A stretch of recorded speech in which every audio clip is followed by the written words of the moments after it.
আসসালামু আলাইকুম। কেমন আছেন সবাই? আশা রাখি অনেক ভালো আছেন। আমি আজকে রান্না করব ভেজিটেবল কারি। এই ভেজিটেবল কারির জন্য আমার ঘরে যা ছিল আমি তা দিয়েই করছি। পেঁপে, গাজর আর পেঁয়াজ আমি কেটে সুন্দর মতো ধুয়ে নিয়েছি। এগুলোকে আমি পানি দিয়ে সিদ্ধ দিব।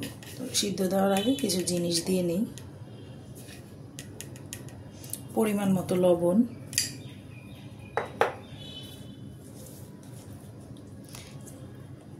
অল্প করে রসুন আমি একটু হালকা করে থেতো করে নিয়েছি।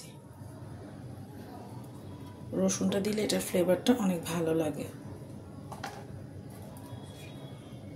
আর আমি কিছু মুরগি ছোট ছোট টুকরো করে রেখেছি, এটা একসাথে দিয়ে দিব। আর এখন সিদ্ধ হওয়ার জন্য পরিমাণ মতো পানি দিয়ে দিব।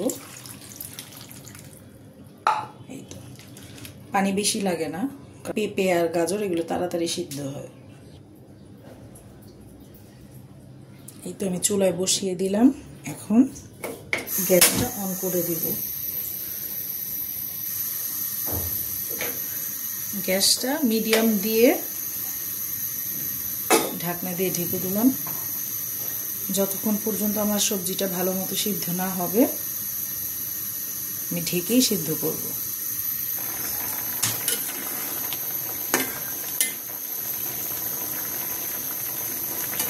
এই যে সবজিগুলো আমার সব ভালো মতো সিদ্ধ হয়ে গেছে। পানি থাকতে থাকতে আমি কর্নফ্লাওয়ার দিয়ে দিব। এই পর্যায়ে চুলার আঁচটা একটু কম দিচ্ছি, আমি একটু একটু করে কর্নফ্লাওয়ার দিচ্ছি, একবারে সবগুলো দিব না। আমি এখন একটু সামান্য চিনি দিয়ে দিব টেস্টের জন্য। আমি দুটো কাঁচামরিচ দিয়ে দিলাম। আঁচটা অফ করে দেব, আমার রান্না শেষ।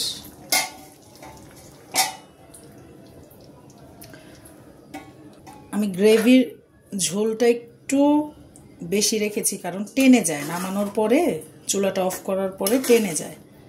তো আমার ভিডিওটা যদি আপনাদের ভালো লেগে থাকে অবশ্যই সাবস্ক্রাইব করবেন, লাইক করবেন, বেশি বেশি করে শেয়ার করবেন, আমার জন্য দোয়া করবেন, আমার সাথে থাকবেন। আসসালামু আলাইকুম।